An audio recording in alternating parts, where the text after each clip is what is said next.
राधे राधे दोस्तों, तो शुरू करते हैं आज का ब्लॉग। ये एक्चुअली 2 या 3 दिन का ब्लॉग मैं आपको इकट्ठा करके दिखा रही हूँ।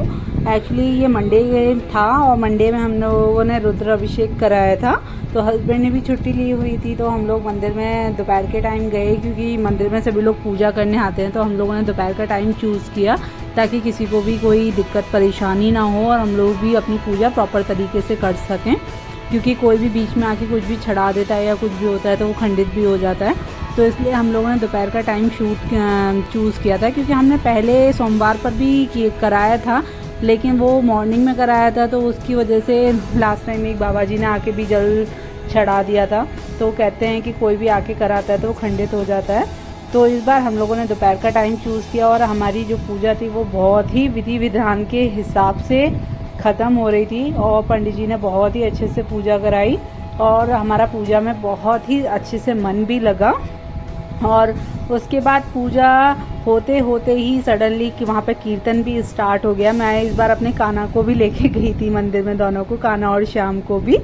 और कीर्तन में अभी आप देखेंगे कि उसका आपको साउंड भी सुनाई देगा थोड़ा सा पहले से। तो वहाँ पे कीर्तन शुरू हो गया, तो जैसा लगता है ना कि आपकी पूजा ख़त्म होते ही कीर्तन स्टार्ट होता है। तो एक बड़ी अच्छी सी अंदर से फीलिंग आ रही थी, ऐसा लग रहा था जैसे साक्षात भगवान ने आपकी पूजा स्वीकार की हो।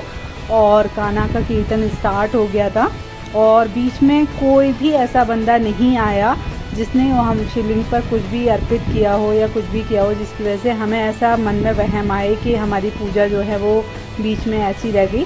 इस बार कान्हा को हम साथ लेके गए थे और हमारी पूजा पूरे विधि विधान के हिसाब से बिल्कुल अच्छे से पूरी हुई और हमारा मन भी बहुत लगा। इस बार उत्कर्ष और आरोही भी थे हमारे साथ पूजा में, क्योंकि लास्ट टाइम जो हमने अभिषेक कराया था रुद्र अभिषेक, उसमें आरोही और उत्कर्ष नहीं गए थे, क्योंकि वो हमने 3:45 बजे सुबह कराया था। तो हमने बच्चों को उठा के नहीं लेके गए थे और कान्हा और श्याम को भी नहीं लेके गए थे। और इस बार हमारी पूरी फैमिली ने, हम 6 मेंबर थे और 6 के 6 मेंबर, कान्हा, श्याम, आरोही, उत्कर्ष, मैं, मेरे हस्बैंड, हम सब ने मिलके पूजा की। कहते हैं ना कि कोई भी पूजा तभी स्वीकार होती है जब पूरी फैमिली उसमें होती है। और इस बार इस पूजा में सभी का हाथ लगा, सभी की चीज़ें थी। और ये जो आप देख रहे हैं ना, जिसमें दूध डालते हैं, इसको क्या बोलते हैं एग्जैक्टली मुझे नहीं पता, लेकिन इसमें से एक धागा जा रहा था जो आरोही ने कान्हा और श्याम के हाथ में भी पकड़ा दिया था और आरोही उत्कर्ष ने भी पकड़ा हुआ था। मैं इसमें दूध को बार बार डालने का काम कर रही थी।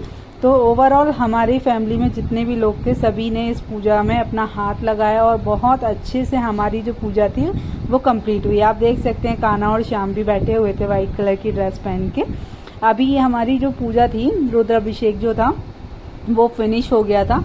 अब पंडित जी ने बोला कि अभी आरती का टाइम हो रहा है, तो अभी हम आरती कर लेते हैं। तो फिर हम लोग आरती के लिए खड़े हो गए थे और आप ये देख सकते हो कि कान्हा और श्याम को भी मैंने थोड़ा सा दिखा रखा है। मतलब कान्हा तो इतना स्माइल कर रहे थे ना वहाँ बैठ के, मतलब ऐसा लग रहा था कि बस कुछ पूछो नहीं। और ज़बरदस्त वाला, कान्हा को तो बहुत ही खुशी हो रही थी। और मतलब मेरे हस्बैंड भी चाहते थे कि पूजा अच्छे से हो, मैं भी यही चाहती थी कि बहुत अच्छे से हो। और भगवान कहते हैं ना कि कोई भी चीज़ पूरी तब होती है जब भगवान चाहते हैं उस चीज़ को। अगर हम ये सोचें कि हम किसी भी चीज़ को अपने आप से करना चाहें या हम ये सोचें पंडित जी कराएंगे, तो ऐसा नहीं होता। कोई भी पूजा हमारी सफल तभी होती है जब भगवान चाहते हैं। अगर भगवान नहीं चाहते हैं तो उसमें कहीं ना कहीं कुछ ना कुछ ऐसा विघ्न आ ही जाता है, जिसकी वजह से हमारे खुद के दिमाग में ऐसी चीज़ें हो जाती हैं कि नहीं यार यहाँ पर कमी रह गई। और ये 2 महीने का सावन का सोमवार मतलब मेरा बहुत अच्छा गया, मैं आपको पर्सनली बताती हूँ, क्योंकि इस सोमवार में आप यकीन नहीं मानेंगे, मतलब 2 महीने मैंने कंटिन्यू पूजा की है भगवान की कृपा से।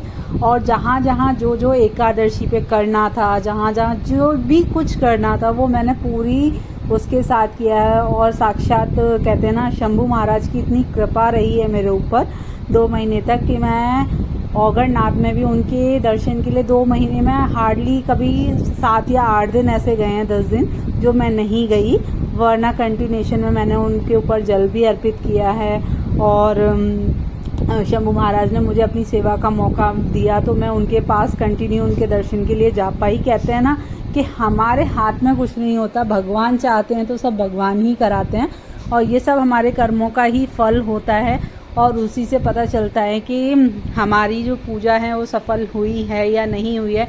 कहते हैं एग्जैक्टली जब हम नेगेटिव एनवायरनमेंट में रहने लगते हैं तो हम पूजा पाठ से दूर होना शुरू हो जाते हैं और हमारा वैसी चीज़ों में मन लगने लगता है। लेकिन अगर हम अपनी लाइफ में बैलेंस बना के चीज़ों को कर रहे हैं कि हम पार्टीज़ भी करते हैं, हम पूजा भी करते हैं, हम सारे काम करते हैं और हम खुश रहते हैं, तो समझ लीजिए साक्षात भगवान की कृपा हमारे ऊपर बनी हुई है। और मैं अपने वापस उसी आज से 5 साल वाले रूटीन पर मेरे को ऐसा लगा कि मैं वापस आ गई, जहाँ पर हम सारी चीज़ों को बैलेंस करके चलते थे। हम अपनी लाइफ में हर चीज़ को एंजॉय करते थे, हर चीज़ पे अपना पूरा टाइम लगाते थे। और कहते हैं कि शायद कुछ बीच में नेगेटिविटी ऐसी रही होगी जिसकी वजह से हमारा रुझान पूजा की तरफ थोड़ा कम होके और हम पार्टीज़ की तरफ या अपने दोस्तों में, यारों दोस्तों में टाइम स्पेंड करने लगे थे। लेकिन अभी भगवान ने हमें फाइनली 4 या 5 साल बाद वापस अपनी शरण में बुला लिया है। तो हालांकि ऐसा नहीं है कि बीच में हमने पूजा नहीं करी, लेकिन एक होता है कि हम किसी चीज़ के प्रति समर्पित होते हैं और एक होता है कि किसी चीज़ को हमने एज अ कि भाई शाम का टाइम हो गया दीपक जला दो, भाई सुबह का टाइम हो गया खाना को नहला दो, तो वो एज अ हमें अपनी एक ड्यूटी लगती है कि हमने करना है। और एक हमारे अंदर इंटरनली मन में भाव होते हैं कि हमारा चाहे सारा काम पड़ा है लेकिन पहले हमने भगवान के लिए समय निकालना है, भगवान को साथ अपना जो भी सुख है दुख है वो सब उनको बताना है, करना है। तो एक्चुअल में हम जो भगवान से जुड़ते हैं वो वाली फीलिंग जो होती है, जो बचपन से मेरे को तो खैर हमेशा से रही है, क्योंकि जो लोग मेरे को बचपन से जानते हैं उनको पता है कि मैं तो बचपन से ही पूजा पाठ में बहुत रही हूँ और रामायण भागवत में सब कुछ पढ़ चुकी हूँ। लेकिन कहते हैं ना कि बीच में मेरा कुछ टाइम के लिए ब्रेक हुआ और वो क्यों हुआ उसका भी मुझे जवाब मिला भगवान के थ्रू। कहते हैं हमारे कुछ कर्मास होते हैं जो हमें रिलीज़ करने होते हैं।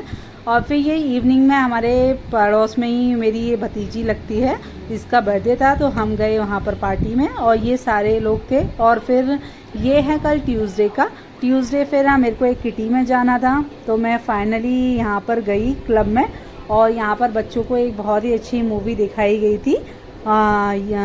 यस डे करके मूवी का नाम था और बहुत ही प्यारी थी और दोस्तों के साथ बहुत ही अच्छा टाइम स्पेंड किया हम लोगों ने सबने साथ में मिलके। और इससे एक दिन पहले मैं दूसरी किटी में भी गई थी, जो इसकी वीडियोस मैंने मोबाइल से डिलीट कर दी हैं तो मैं वो नहीं दिखा पा रही हूँ आपको। उससे ठीक एक दिन पहले मैं संडे वाले दिन भी गई थी। तो और ये फाइनली मेरे ऑनलाइन शॉपिंग का कुछ सामान था जिसकी मेरे को वीडियो बनाने का बिल्कुल टाइम नहीं लगा, क्योंकि मेरी बेटी के एग्ज़ाम चल रहे थे और मैं बेटी के एग्ज़ाम के टाइम किसी चीज़ को प्रायोरिटी नहीं देती, मेरा पूरा फोकस उसी के ऊपर होता है। और ये जो हमने लास्ट में जो अभी पार्टी करी है वो भी बच्चों के एग्ज़ाम फिनिश होने की ही खुशी में करी थी सब लोगों ने मिलके। तो आप ये देख सकते हैं कि ये जितना भी सामान है मेरे हस्बैंड ने शॉपिंग करके मंगाया हुआ है। ये मेरी स्मार्ट वॉच भी आ चुकी है और मतलब काफ़ी टाइम से थी लेकिन बस स्टार्ट करने का उसका टाइम ही नहीं लग रहा था। तो फाइनली मैंने आज सोचा कि इन सबको पहले मैं अनबॉक्स कर लेती हूँ और देखती हूँ कि क्या क्या है। तो आप ये देख सकते हैं गाड़ी का चार्जर है, ये टेपिंग है और गाड़ी की, मतलब मोस्टली इसमें सारा सामान इनके पापा की गाड़ी का है। ये जो ग्लास होता है कांच, उसको तोड़ने का कटर जो बोलते हैं वो है। ये पता नहीं क्या है, मुझे एग्जैक्टली नहीं पता, ये जो भी होगा गाड़ी के यूज़ के लिए ही उन्होंने मंगाया होगा। और उसके अलावा अभी आप देखिएगा कि ये जो है जो पीछे बेड की तरह जो लग जाता है ना पूरा, इसमें हवा को फिल करके, ताकि बच्चे अगर ट्रैवलिंग में आप कहीं जा रहे हो तो सो जाएं। और ये आगे वाली सीट के लिए नेक वगैरह का जो होता है कि अगर आप लॉन्ग ट्रैवलिंग पर जा रहे हैं तो आप इसे यूज़ करें, तो आइज़ वगैरह सबको क्लोज करके, मतलब सारी चीज़ें जो इसके पापा बहुत टाइम से सोच रहे थे गाड़ी में मंगाने के लिए, फाइनली उन्होंने मंगा भी ली और उनका मोस्टली सारा सामान आ चुका था। तो जिसको मैं इकट्ठा करके दिखा रही हूँ, ये मेरे बाथरूम का वो है जिसको लास्ट टाइम मैंने पुट्टी से बनाया था और ये मैंने ऑनलाइन दिखा सिंगल पीस तो मैंने इसको भी मंगा लिया। और ये है चॉपर, ये मैंने अपनी एक फ्रेंड के थ्रू मीशो से मंगाया है और ये था बेस्ट प्राइस से ग्रीन कलर का। इससे पहले भी एक था मेरे पास, लगभग 2-2.5 साल से मैं इसे यूज़ कर रही हूँ, 3 साल से। तो पहले वाला ख़राब हो गया था, फिर मैंने दूसरा मंगाया ग्रीन वाला। लेकिन ये मुझे लगा कि बहुत कॉस्टली पड़ा है, ये ग्रीन वाला जो है मेरे को बेस्ट प्राइस है। ये लगभग 300-325 की रेंज के थे और ये वाला मुझे मीशो से 125 रुपये का पड़ा है। और ये मैंने कुछ मंगाया है डेली रूटीन्स के, काजल कैलोसल का और इसका। और ये बेटी की पोनी के लिए मैंने सोचा कुछ, बच्चे के बाल हैं अपने तो नहीं बना सकती लेकिन बच्चे के तो बना ही सकती हूँ, तो मैंने कुछ चीज़ें मंगाई हैं।